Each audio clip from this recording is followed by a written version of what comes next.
গল্প এক শ্রমিকের। জগন শেঠলাল চন্দ্রের জমিতে কাজ করত। শেঠলাল চন্দ্রের জমি গ্রামের সব থেকে বড় জমি ছিল, আর ওখানে অনেক শ্রমিক কাজ করত। আর দিনের শেষে শেঠলাল চন্দ্র ওর শ্রমিকদের পারিশ্রমিক দিত।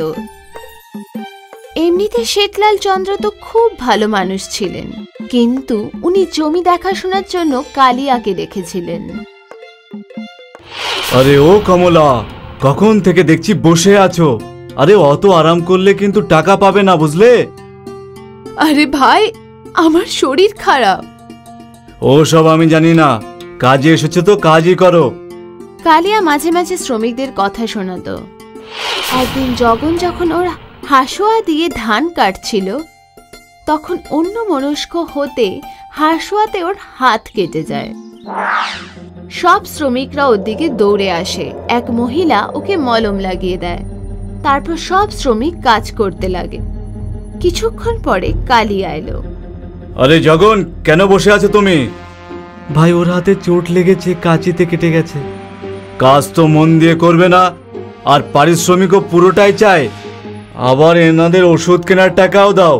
একদিন তো শেঠকে ভিখারি বানিয়ে ছাড়বে এরা। এইসব কথা শুনে জগনের খুব রাগ হলো, আর ও কাউকে কিছু না বলে বাড়ি চলে এলো। বাড়ি পৌঁছে জগন ওর বউকে সব কথা বলল। বেচারি চোট দেখে কাঁদতে থাকলো। আরে পাগলি, তুমি কেন কাঁদছো? এই চোট কয়েকদিনই ঠিক হয়ে যাবে। এটা তো ঠিক হয়ে যাবে, কিন্তু ওঠার কি হবে? কালিয়া যে তোমাকে সব সময় কথা শোনাতে থাকে। ওর কি? ওর তো ওটাই স্বভাব। আমি কি বলছি, তুমি কি এই কাজটা ছেড়ে দিতে পারো না? দিন মজুরি করবো না, তাহলে করবোটাই বাকি। আমরা মুরগি কিনে ডিম বিক্রি করতে পারি। আর মুরগির জন্য টাকা কোথা থেকে আসবে? আমি আর কি করব বলো? বাপ ঠাকুরদাও তো আমার জন্য তেমন কিছু খাজানা ছেড়ে যায়নি না। মালা ওর হাত থেকে বালা আর কানের দুল খুলে দিল। গয়না শুধু শোভা বাড়ানোর জন্য নয়, অসময় কাজে প্রয়োজন আসে তাই জন্য। না না, এটা আমি নিতে পারবো না। মালা অনেক জোর করার পর জগন নিতে বাধ্য হয়। তারপর ওরা দুজনে একসাথে বাজারে যায়, আর একটা সোনার দোকানে গিয়ে গয়নাগুলো বন্ধক দেয়, আর ওরা 2000 টাকা পায়। তারপর এক মুরগির দোকানে গেল। ভাই, একটা মুরগির দাম কত? এমনিতে একটা মুরগি 100 টাকা দাম। আপনি যদি 10টা নেন তাহলে একটা ফ্রিতে দিয়ে দিতে পারি। আরে বাহ! জগন দোকানদারকে 1000 টাকা দিল, আর দোকানদার জগনকে একটা বড় ঝুড়িতে 10টা মুরগি আর একটা মোরগ ভরে দিল। তারপর মালা আর জগন বাড়ি এলো, আর বাঁশের টুকরো দিয়ে মুরগিদের জন্য একটা ঘর বানালো। মুরগির ভেতরে খেলা করতে দেখে মালা আর জগন খুব খুশি ছিল। পরের দিন মালা মুরগির সব ডিমগুলো এক জায়গাতে করলো, আর জগন ওই ডিমগুলো বাজারে এক দোকানদারের কাছে নিয়ে গেল, আর ওকে 10টা ডিমে 30 টাকা পেত। এটা ওদের প্রতিদিনের কাজ ছিল। 1 মাস কেটে গেল, আর জগন ওর 1 মাসের লাভের টাকা গুনতে লাগলো। একদিনের 30 টাকা আর মাসে 900 টাকা হয়। আর তুমি মজুরি পেতে 500 টাকা। আমি ভাবছিলাম কিছু টাকা সোনার দোকানে দিয়ে আসি। না না, যে টাকাটা বেশি আছে ওটা দিয়ে আরো মুরগি কিনে নিয়ে আসবো, আরো বেশি লাভ হবে আমাদের। জগন মালার কথা শুনে নিল, আর ও দোকান থেকে 5টা মুরগি কিনে নিয়ে এলো। এবার ওরা রোজ 15টা করে ডিম পেত। এই সব দেখে মালা খুব খুশি হলো। পরের মাস যখন জগন হিসাব করতে বসলো, তো একদিনে 45 টাকা আর মাসে 1350 টাকা। আরে বাপরে! জগন অঙ্ক বুঝে গেল। আর পরের 3 মাস ধরে জগন 10টা করে মুরগি কিনতে থাকে। সব মিলিয়ে জগনের কাছে 50টা মুরগি ছিল। এবার থেকেও রোজ 150 টাকা করে পেত, আর এটা দেখে ও খুব খুশি ছিল। আর এবার যখন ও হিসাব করলো, সারা মাসে 4500 টাকা লাভ হলো। দেখলে, আমি বলেছিলাম। হ্যাঁ হ্যাঁ, এবার চলো, কতদিন আমার হাত খালি থাকবে। দুজন সোনার দোকানে গেল। 2000 টাকা আসল নিয়ে সুদ সহ 2250 টাকা হয়েছে। এই নিন। জগন টাকা দিল আর গহনা ফিরিয়ে নিল। ওখানে জগন একটা নাকের নথ দেখতে পেল। ওই নথটির দাম কত? বেশি নয়, শুধু 450 টাকা। ওটাও দিয়ে দিন। মালা নতুন নথটি পরে নিল আর খুব খুশি ছিল। এরপরে জগন ওর ডিমের ব্যবসা চালু রাখলো আর 1 বছর ওর লাভ 30,000 টাকা হয়ে গেল। এখনো নিজের পোল্ট্রি ফার্ম আছে। ফার্মে কাজ করার জন্য চাকর বাকর ছিল আর ওর ছোট্ট বাড়িটি আজ একটা বড় বাড়িতে পরিবর্তন হয়ে গেছে। জগন আর মালা নিজেদের জীবনে খুব খুশি ছিল। 1 বছর আগে জগন একটা শ্রমিক ছিল আর আজ ও একটা পোল্ট্রি ফার্মের মালিক। মালা যদি জেদ না করত তাহলে জগন আজ শ্রমিকই থাকতো। এই জন্য বাচ্চারা, সফলতার জন্য একটা সময়ের দরকার হয়, যেটা জগন পেল আর 1 বছরেও সফল হয়ে গেল। একটা গ্রামে শম্ভু নামের একজন ব্যবসায়ী থাকত। শম্ভুর কাছে 40টা মুরগি ছিল, যাদের ও খুব ভালো করে দেখাশুনো করত। শম্ভু রোজ মুরগির ডিমগুলোকে একটা পাত্রের মধ্যে নিয়ে গোটা গ্রামে ঘুরে ঘুরে সেগুলো বিক্রি করত। সেটা থেকে ও আয় করত। শম্ভুর পরিবার ছোট পরিবার, সুখী পরিবার। ওর বউ জয়া আর ছেলে রাজু দুজনেই শম্ভুর মুরগি পালনে সাহায্য করত।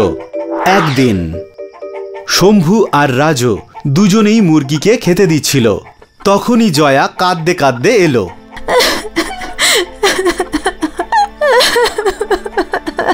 কি হয়েছে? তুমি কাঁদছো কেন? আমার বাপের বাড়ি থেকে খবর এসেছে, মায়ের শরীর ভীষণ খারাপ।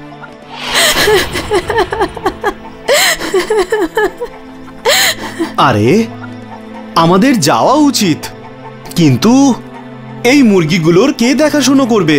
বাবা, মুরগিগুলোর দেখাশোনা আমি করব। তোমরা দুজন যাও আর দিদিমাকে দেখে এসো। কিন্তু বাবা, তুমি একা থাকবে কি করে? বাবা, এখন আমি বড় হয়ে গেছি, এখন আমি আমার নিজের খেয়াল রাখতে পারি আর এই মুরগিগুলোরও। রাজু সামলে নেবে, তুমি আমার সাথে চলো। ঠিক আছে। বউয়ের কথা মতো শম্ভু মুরগিগুলোকে রাজুর দায়িত্বে রেখে নিজের শ্বশুর বাড়ির দিকে রওনা দিল। কিন্তু শম্ভুর রাজুর ব্যাপারে চিন্তা হচ্ছিল, আর ওদিকে রাজু নিশ্চিন্তে মুরগির ডিম সংগ্রহ করছিল। কিছুক্ষণ পরে অনেক ডিম সংগ্রহ করতে পেরে রাজু ভীষণই খুশি হলো। আমি একসাথে অনেকগুলো ডিম জমা করেছি, এবার গিয়ে এগুলোকে বিক্রি করি। রাজু ডিম বিক্রি করবে বলে ও একটা পাত্রে ডিম নিয়ে বেরিয়ে পড়ল। কিছু দূর যাওয়ার পর ও ওর প্রথম খরিদ্দার প্রতিবেশী কাকিমার সঙ্গে দেখা হলো। কি হলো রাজু, আজকে তুমি? শম্ভু দাদা কোথায়? বাবা মায়ের সাথে মামার বাড়ি গেছে, আমার দিদিমার শরীর খারাপ। আচ্ছা ঠিক আছে। উনি রাজুর থেকে 4টে ডিম নিল আর ওকে 4টে সিকি দিল, যেটা দেখে রাজু ভীষণ খুশি হলো আর ভাবতে লাগলো, একটা ডিমে একটা সিকি, মানে 40টা ডিমে 40 সিকি। তারপরে আর কি, রাজুর কল্পনা আকাশে ডানা মেলে দিল। ও যেতে যেতে ভাবতে লাগলো, আমি এই চারানাগুলো নিয়ে মেলাতে যাব, ওখানে গিয়ে আমি নাগরদোলা চড়বো, তারপর আমি বাদর খেলা দেখবো, তারপর ফুচকা খাবো, তারপর গোলাপ জাম, তারপর খেলনার দোকান থেকে বড় গাড়ি কিনবো, তারপরে গাড়িটাকে গ্রামের বাচ্চাদের কাছে দেখাবো, যারা আমার এই নতুন গাড়িটাকে দেখে হিংসেই চলে যাবে। এবারও দ্বিতীয় খরিদ্দার পেয়ে গেল আর ও আরো 5টা সিকি আয় করলো। এবার রাজুর আর মাটিতে পা পড়ছিল না, ওর কল্পনার কোনো সীমা ছিল না। চলো, 9টা ডিম বিক্রি হলো, এখনো 31টা ডিম আরো পড়ে আছে, আর মাত্র 2-3 ঘন্টাতেই আমি মেলাতে পৌঁছে যাব। রাজু জেগে জেগে স্বপ্ন দেখছিল, আর তখনই ওর পা একটা পাথরে হোঁচট খেলো আর ও পড়ে গেল। সব ডিম ভেঙে গেল, আর তারই সাথে রাজুর সব স্বপ্ন ভেঙে গেল। সেই জন্যই তো বলে, যতক্ষণ না গন্তব্যে পৌঁছবে ততক্ষণ থামতে নেই, মানে জেগে জেগে স্বপ্ন দেখো না। এই গল্প হলো জীবনের পরিবারের। জীবনের সব থেকে প্রিয় ওর মা গায়ত্রী, বউ মিনা আর মেয়ে খুশি। এদের পরিবার খুব সুখী ছিল, কারণ গায়ত্রী আর মিনা কুলফি বানাতো আর জীবন এটা বিক্রি করত। কুলফি, সুস্বাদু কুলফি, মালাই কুলফি, কেশর কুলফি, পেস্তা কুলফি, কুলফি কুলফিওয়ালা কুলফি। কাকু একটা মালাই কুলফি দাও না। এ নাও বাবু, এর দাম 2 টাকা। এইভাবে জীবন সারা দিন ঘুরে ঘুরে সব কুলফি বিক্রি করে দিত। একদিন জীবন খুশিকে বাজারে ঘোরাতে নিয়ে গেছিল। বাবা, আমার ওই গোলাপি চুড়িটা চাই। আচ্ছা, এবার চলো। জীবন আর খুশি ওই চুড়ির দোকানের দিকে যাচ্ছিল। ঠিক তখনই একটা পাগল ষাঁড় ওদের দিকে তেড়ে আসে। গোটা বাজারে দৌড়াদৌড়ি শুরু হয়ে যায়। জীবন ওই ষাঁড়টিকে দেখে নিল আর খুশিকে আগে ঠেলে দিল। ষাঁড়টি জীবনকে মেরে দিয়ে চলে গেল। জীবনকে হাসপাতালে ভর্তি করা হলো। ওখানে ওর গোটা পরিবার চোখের জল ফেলতে থাকলো। আমার মনে হয় না এ আর কখনো চলাফেরা করতে পারবে। ডাক্তারের কথা শুনে ওর পরিবারের লোকেরা আরো ভেঙে পড়ল। 1 মাস পরে জীবন বাড়ি এলো। এবার বাড়ির খরচের কি হবে? আমার কোনো না কোনো কাজ খুঁজতেই হবে। এখন তুমি কিভাবে কাজ করবে? কোনো না কোনো কাজ ঠিক করে নেব আমি। আমি ভাবছিলাম যদি কাউকে না কাউকে কাজ করতেই হয় তাহলে আমি করি। না না না মা, আমি থাকতে তুমি কাজ করবে কেন? মা, আপনারও শরীর ভালো নেই। এই বাড়িতে শুধু আমি একাই আছি যে একদম সুস্থ আছি, তাই কাজ আমারই করা উচিত। কিন্তু তুমি কি করবে? ওটাই যেটা তুমি করতে। আরে কুলফির বাক্স নিয়ে মাথায় করে ঘোরা এত সহজ কাজ নয়। আর তুমি তো একটা মেয়ে। আমি জানি এটা সহজ নয়, কিন্তু আমার কাছে আর কোনো উপায়ও নেই। শুরুতে আমি অল্প কুলফি নিয়ে যাব। ঠিক আছে, এবার সবকিছু ভগবানের উপর। গায়ত্রী আর মিনা আবার কুলফি বানালো। এইবার জীবন কুলফির বাক্সে আগের থেকে অর্ধেক কুলফি ভরল। তুমি পারবে তো? মিনা হ্যাঁ বলল আর বাক্স উঠিয়ে বেরিয়ে পড়ল। কুলফি, সুস্বাদু কুলফি, মালাই, কেশর, পেস্তা। আরে বাহ, কুলফি! বাচ্চারা মিনার দিকে দৌড়ে এলো। আমার মালাই চাই। আমার কেশর। মিনা এক এক করে সব বাচ্চাদের কুলফি দিল। ও সামনে এগিয়ে চলল আর কুলফি বিক্রি করতে থাকলো। সন্ধে পর্যন্ত ওর পায়ে খুব ব্যথা হচ্ছিল। আমার পায়ে খুব ব্যথা হচ্ছে। আমি জানি না ও কিভাবে এই কাজ করত। মিনা হাঁটতে হাঁটতে বাড়ি পৌঁছালো। মা, এই নিন, এটা আজকের প্রথম উপার্জন। গায়ত্রী ওই টাকাটা ভগবানের সামনে রেখে দিল। এসো বসো। মিনা জীবনের পাশে বসলো আর জীবন মিনার পা নিজের কোলে রেখে পাগুলো টিপতে থাকে। আরে আরে, এটা তুমি কি করছো? সারাদিন ঘুরে পায়ে যন্ত্রণা হচ্ছে তোমার, তাই টিপে দিচ্ছি। কিন্তু তুমি এগুলো করো না, আমার পাপ হবে। চুপ, একদম চুপ। জীবন মিনার একটা কথাও শুনল না আর ওর পা টিপতে থাকলো। আর গায়ত্রী এটা দেখে খুব খুশি হলো। হে ভগবান, তোমাকে অনেক অনেক ধন্যবাদ যে আমাকে তুমি এমন ছেলে আর বউ দিয়েছো যারা বিপদের সময় একে অপরের হাতে হাত রেখে চলতে পারে। তারপর রোজ মিনা কুলফি বিক্রি করা শুরু করে দেয় আর গায়ত্রী বাড়ির কাজ সামলাতে থাকে। এইভাবে জীবনের সাথে এত বড় বিপদ হয়ে গেলেও ওর পরিবার ওর সাথে ছিল আর ওর জীবন খারাপ হওয়া থেকে বেঁচে গেল। তাহলে বাচ্চারা, এই গল্প থেকে আমরা শিখলাম যে খারাপ সময়ে নিজের লোকেরাই পাশে থাকে।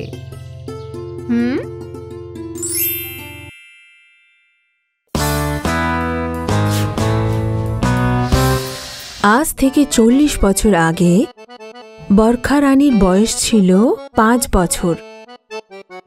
বরখা, বলো 2 একে 2, 2 দুগুণে 4। 2 একে 2, 2 দুগুণে 4। 2 তিনে 6, 2 চারে 8। 2 তিনে 6, 2 চারে 8। 2 পাঁচে 10, 2 ছয়ে 12। 2 পাঁচে 10। বেশ বেশ, অনেক হয়েছে। কি যে সবসময় নামটা বলতে থাকো না তুমি। তুমি এসব বুঝবে না। বরখা, তুমি বলতে থাকো। 2 পাঁচে 10, 2 ছয়ে 12। আরে বেশ বাবা, বেশ, অনেক হয়েছে পড়াশোনা করা। এই পড়াশোনা করে আর কি করবে ও? শেষে অবধি ওকে উন্নি তো জ্বালাতে হবে। তুই আয় আমার সাথে, রুটি বানানো শিখিয়ে দিচ্ছি। কিন্তু মা, আমি পড়াশোনা করতে চাই। না বললাম না, চল। আরে এবার ছেড়ে দাও একে। তুমি শান্ত হয়ে বসো তো। যখন বিয়ে করে অন্যের বাড়ি যাবে তখন নামটা জিজ্ঞাসা করবে না, বরং এটাই জিজ্ঞাসা করবে যে ও রান্না বান্না করতে পারে কি না।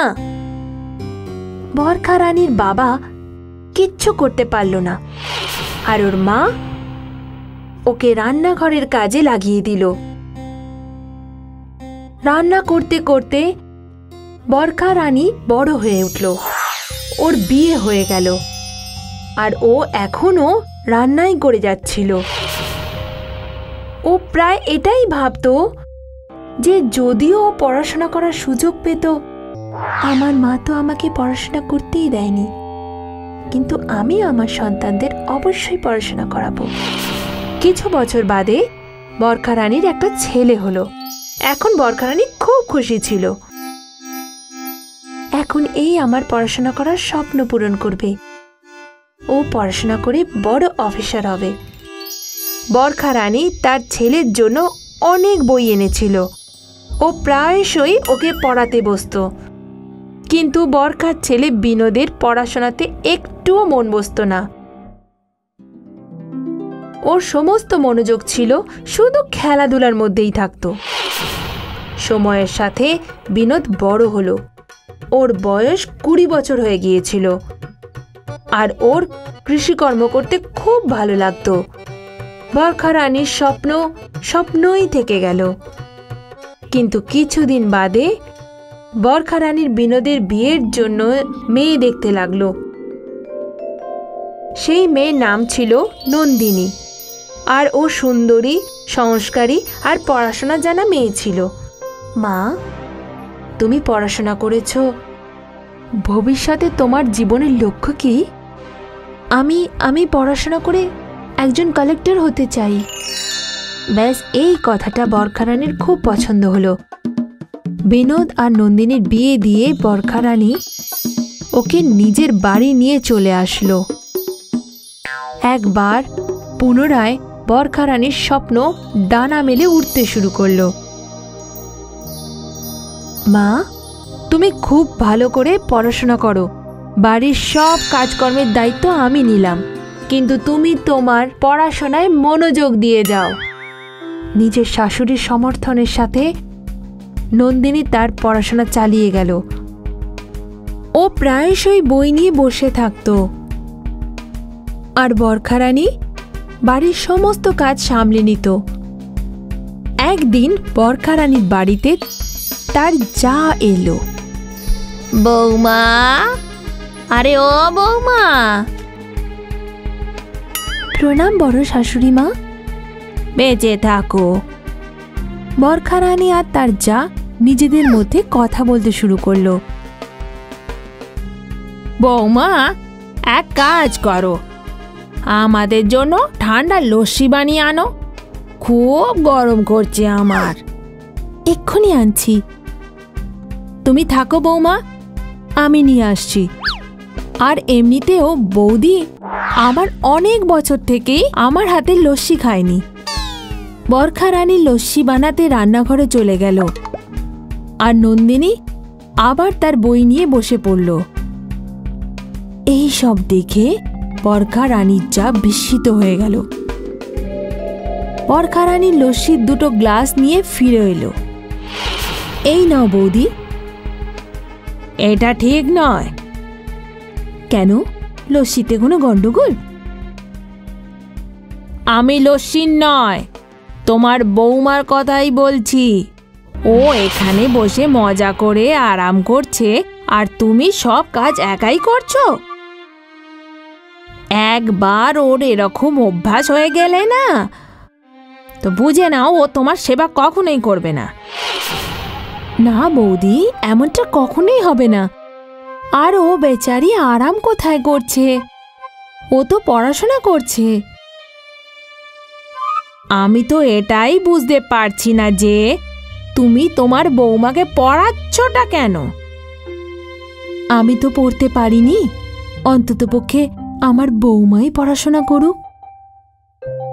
যা বরখা রানীকে অনেক বোঝানোর চেষ্টা করল, কিন্তু বরখা রানী ওর কথাই শুনলই না। একদিনের ঘটনা, বরখা রানীর ছেলে ওর সাথে কথা বলতে এলো। মা, এই নন্দিনীর পড়াশোনা করা কি খুব প্রয়োজনীয়? কেন, কি হয়েছে? কিছু না, গ্রামের সবাই কথা শোনায় যে আমার স্ত্রী আরাম করে আর আমার মা সারা দিন কাজ করতে থাকে। তুই গ্রামের লোকেদের কথা শুনিস না বাবা। আচ্ছা একটা কথা বল, আমি কি তোকে কখনো কৃষিকর্ম করার জন্য আটকেছি? না। কারণ ওটা তোর পছন্দ, আর নন্দিনীর পছন্দ হলো ওর পড়াশোনা করা। আমি ওকে কিভাবে আটকে রাখতে পারি? আর তুই তো ভালো করেই জানিস যে আমি পড়াশোনা করতে চেয়েছিলাম, কিন্তু পড়তে পারিনি। তুইও তো একটা খুব বেশি পড়িসনি, অন্তত ওকে তো পড়তে দে। ঠিক আছে মা। বরখা রানী তার ছেলেকে বুঝিয়ে দিল। নন্দিনী আইএএস এর পরীক্ষা দিল, আর পাশ হয়ে ওই জেলার কালেক্টর হয়ে এসে গেল। যখন কালেক্টর হয়ে নন্দিনী বরখা রানীর আশীর্বাদ নিতে এলো, তখন বরখা রানীর চোখ জলে ভিজে গেল। শাশুড়ি মা, এই সব কিছু শুধু আপনার জন্যই সম্ভব হয়েছে। বরখা রানী তার বৌমার কপালে চুমু খেল। এখন যখন বরখা রানী গ্রামে ঘুরতে বেরোতো, তো ওনার গর্ব হতো যে ওর বৌমা একজন কালেক্টর।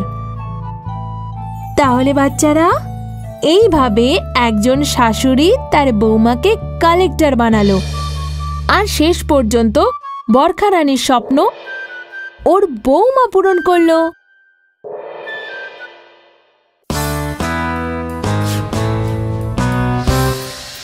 রাজেন্দ্র একজন কৃষক ছিল, যার একমাত্র ছেলে ছিল বিপিন। বিপিন পড়াশোনায় খুব ভালো ছিল। খোকা, বলো তো 4 5 কত হয়? 20। খুব ভালো খোকা, তুমি বড় হয়ে নিশ্চয়ই আমার মুখ উজ্জ্বল করবে। অনেক বছর কেটে গেল। আমি কি বলছিলাম, বিপিনকে এখন পড়াশোনা ছেড়ে দিয়ে চাষবাস করা উচিত, তাই না? না না, একেবারেই না। আমার ছেলে পড়াশোনা করে কালেক্টর হবে। কিন্তু লেখাপড়া করার জন্য এত টাকা আসবে কোথা থেকে? সে তুমি চিন্তা করো না, কিছু না কিছু একটা ব্যবস্থা নিশ্চয়ই হয়ে যাবে। আর কিছুদিন পরে বাবা, আমাকে আইএএস এর ইন্টারভিউর জন্য ডেকে পাঠানো হয়েছে। আরে বাহ, এবার তুমি খুব তাড়াতাড়ি কালেক্টর হয়ে যাবে। এত তাড়াতাড়ি নয় বাবা, এখনো আমাকে আরো 3 বছর ট্রেনিং নিতে হবে, তারপরে আরো একটা কঠিন পরীক্ষা দিতে হবে। কিন্তু বাবা, এই 3 বছরের পড়ার যে খরচা সে নিয়ে আমি খুব চিন্তিত রয়েছি। আরে খোকা, যতদিন তোর বাবা বেঁচে আছে ততদিন তোর পড়ার খরচা নিয়ে তোকে চিন্তা করতে হবে না। তুই শুধু মন দিয়ে নিজের পড়াশোনা কর। আর তারপর একদিন বিপিন আইএএস এর ট্রেনিং এর জন্য চলে গেল। আর এখানে রাজেন্দ্র একলা চাষবাস করতে থাকলো। ছেলের পড়াশুনোর খরচা বেড়ে গেছিল। এই জন্য রাজেন্দ্র গ্রামের লালার জমিতেও মজুরি করতে শুরু করলো। সকালে 4টের সময় উঠে রাজেন্দ্র প্রথমে নিজের জমির কাজ শেষ করত আর তারপরে মজদুরি করার জন্য চলে যেত। এইভাবে সারা দিন কঠোর পরিশ্রম করে ও খুব ক্লান্ত হয়ে যেত। একদিন যখন ও ক্লান্ত হয়ে বাড়ি ফিরল, কি জানি তুমি এসব কি কালেক্টরের ভূত চাপিয়ে বসেছো যে নিজের শরীর খারাপ না হওয়া পর্যন্ত পরিশ্রম করে চলেছো। এসব তুমি এখন বুঝতে পারবে না। হ্যাঁ হ্যাঁ, তোমাদের বাপ বেটার ব্যাপার তোমরাই জানো। আমি তো শুধু এতটুকুই জানি যে যখন ছেলে বাপের মতো লম্বা হয়ে যায় তখন ওর নিজের বাবার সাহায্য করা উচিত। তুমি চুপ করো রামা, সময় হলে দেখো তুমি সব কিছু বুঝতে পারবে। রাজেন্দ্র এইভাবেই সারা দিন কাজ করত আর দিনের পর দিন ওর শরীর খারাপ হতে লাগলো। এখনো এত অসুস্থ হয়ে পড়েছিল যে ও বিছানায় পড়ে গেছিল। এবার তো বিপিনকে ফিরিয়ে আনো। এমন পড়াশুনোর কি লাভ শুনি যা সময় কাজে না আসবে? না না রামা, ওকে তুমি কিচ্ছু বলো না। কিন্তু এখন এই পড়াশুনোর খরচা কি করে চলবে? আমি কিছু না কিছু ব্যবস্থা করে নেব। পরের দিন রাজেন্দ্র নিজের জমির কাগজ গ্রামের লালার কাছে নিয়ে গেল আর ও নিজের জমি বন্ধক রেখে কিছু টাকা ধার নিল। যখন বাড়ি ফিরল, হ্যাঁ, এতগুলো টাকা? হ্যাঁ, বিপিনের পড়ার জন্য। কিন্তু এগুলো কোথা থেকে এলো? আমাদের জমিটা লালার কাছে বন্ধক দিয়ে এসেছি। এই তুমি কি করেছো গো? তুমি চিন্তা করো না রামা, যখন তোমার ছেলে কালেক্টর হয়ে ফিরবে তখন তোমার ছেলে জমিটাই আগে ছাড়াবে। দেখো, এখানে বিপিন আইএএস এর পরীক্ষা পাশ করলো আর যেই নাও কালেক্টর হয়ে গেল সবার প্রথমেও বাড়ি পৌঁছলো। নিজের বাড়ির দিকে একটা লাল বাতির গাড়ি আসতে দেখে, রামা দেখো আমাদের কালেক্টর এসে গেছে। নিজের কালেক্টর ছেলেকে গাড়ি থেকে নামতে দেখে রাজেন্দ্র খুব ভাবুক হয়ে গেল। নিজের কান্নার আটকাতে পারল না। রামা, আমি তোমাকে বলেছিলাম না যে আমাদের ছেলে নিশ্চয়ই কালেক্টর হবে? হ্যাঁ গো, তুমি ঠিক বলেছিলে। বিপিন কালেক্টর হয়ে নিজের বাবার স্বপ্ন পূরণ করেছিল। আর কয়েক বছর পরে বিপিন নিজের বাবার জমিও ছাড়িয়ে নিয়েছিল আর গ্রামে নিজের বাবার নামে একটা স্কুলও খুলেছিল, রাজেন্দ্র বিদ্যালয়, যেখানে গ্রামের ভালো আর মেধাবী ছাত্ররা বিনা পয়সায় পড়াশুনো করত, যাতে তাদের পরিবারকে কোনো ধার না নিতে হয়। তাহলে এই গল্প থেকে আমরা এই শিক্ষা পেলাম যে সততার সাথে পরিশ্রম করে নিজের সব স্বপ্ন পূরণ করা যায়। সোমনগর গ্রামে রাজু ডিম বিক্রি করত। ঠান্ডা হওয়ার কারণে গ্রাহকদের লাইন লেগে যেত। প্রত্যেক বছর ও শীতকাল আসার অপেক্ষা করত। নিউ ইয়ারের সময় এসে গেছিল। আজ রাজু লোকেদের গরম গরম অমলেট আর ডিম ফ্রাই করে খাওয়াচ্ছিল। কিন্তু প্রত্যেকবার গ্রাহকরা রাজুর দোকানে অমলেট খেয়ে খেয়ে বিরক্ত হয়ে গেছিল। ওরা কিছু নতুন চাইছিল। শুরুর দিনে বিক্রিও হলো, তারপর কিছুদিন পর বিক্রি অত আর হচ্ছিল না। এখন রাজুর দোকানে ডিম নিতে আর বেশি কেউ আসতো না। যারাই আসতো তারা ধারে বা ফ্রিতে নেওয়ার অছিলায় আসতো। একদিন রাজু আর তার বউ রেশমা ভাবলো, আজকে ভাবছি ডিমের দোকানটা বন্ধই রেখে দিই। আজকে তুমি ডিম সিদ্ধ করো না, কাল থেকে আমরা শুরু করব। যদি তুমি না যাও তাহলে আমাদের যে কজন গ্রাহক আছে তারা আমাদের হাত থেকে বেরিয়ে যাবে।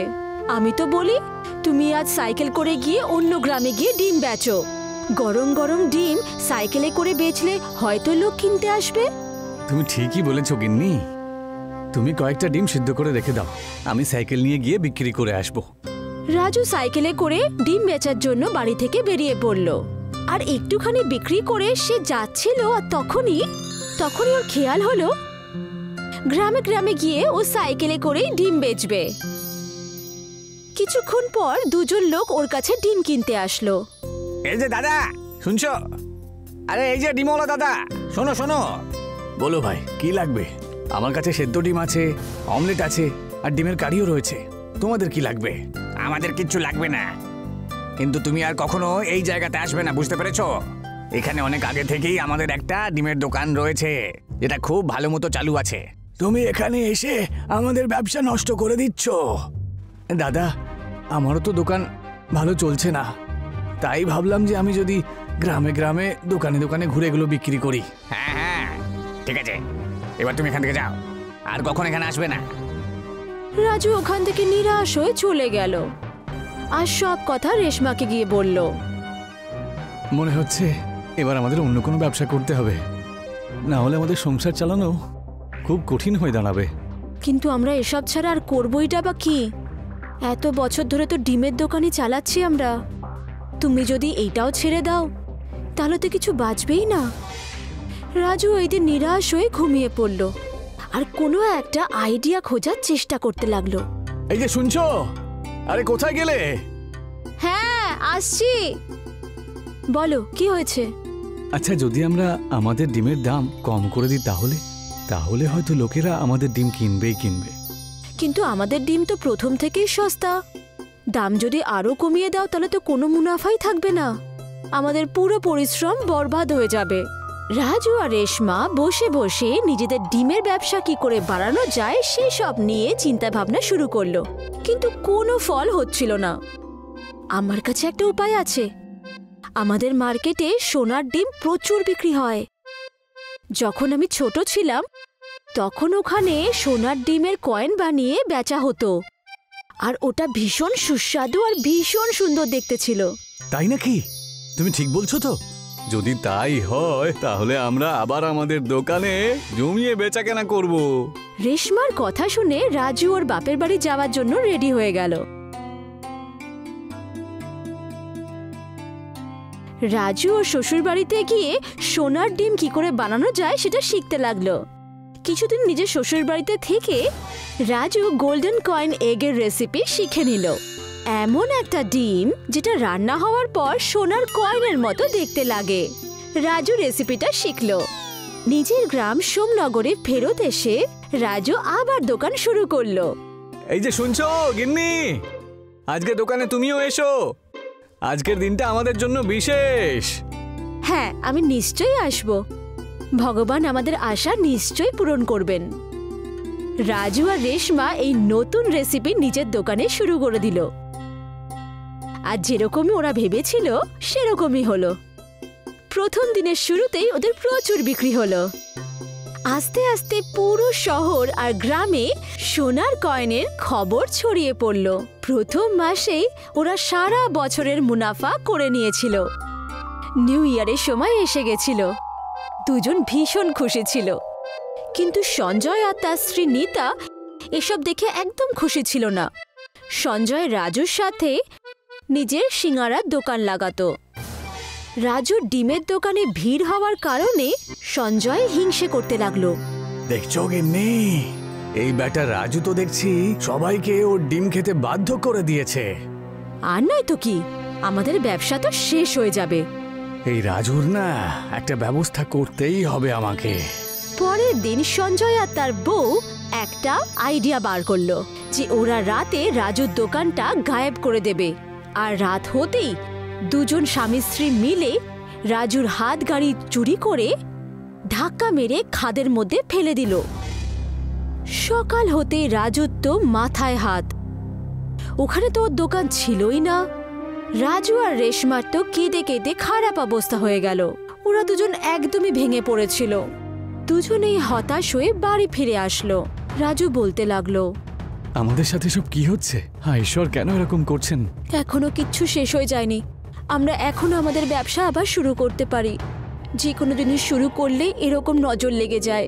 একদিকে রাজু আর রেশমার অবস্থা খারাপ, অন্যদিকে সঞ্জয় আর নিতা দুজন ভীষণ খুশি ছিল। ওদের সিঙ্গারার ব্যবসা খুব ভালো চলছিল। রাজু আর রেশমা পুরো ব্যাপারটা বুঝে গেল। ওরা বুঝতে পেরে গেছিল যে এই সব কিছু যা ঘটেছে এর পেছনে সঞ্জয় আর নিতার হাত রয়েছে। আমরা যদি আবার আমাদের দোকান বানাতে চাই তাহলে তো সময় আর টাকা দুটোই তো লাগবে, আর ততদিনে তো ঠান্ডাও চলে যাবে। আমরা যদি আমাদের বাড়িতেই এই ব্যবসা আবার শুরু করে দিই, এতে আমাদের গ্রাহক আমাদের কাছেই থাকবে, আর তারপর কিছু পয়সা জমা করে পরের সিজনে আমরা আবার হাতগাড়ি বার করতে পারবো। রাজু আর রেশমা নিজেদের বাড়িতেই নিজেদের ডিমের ব্যবসা শুরু করে দিল। বড় বড় পোস্টার লাগিয়ে ওদের ব্যবসা ভালোই চলতে লাগলো। তুমি একদম ঠিক কথাই বলেছিলে। দেখো, আমাদের দোকানে আবার ভালো রকম বেচাকেনা শুরু হয়েছে। রাজু আর রেশমার ঘরের দোকান দেখে সঞ্জয় আর নিতা ভীষণ বিরক্ত হলো, আর ওদের সিঙ্গারার দোকান বন্ধ হয়ে গেল। ধীরে ধীরে ওদের দোকানের গ্রাহকও রাজুর দোকানের ডিম খেতে শুরু করলো। রাজু আর রেশমার নিজেদের হাতগড়ির দোকান আবার শুরু করলো। দেখতেই দেখতে ওদের গোল্ডেন কয়েন এগস পুরো শহরে ফেমাস হয়ে গেল।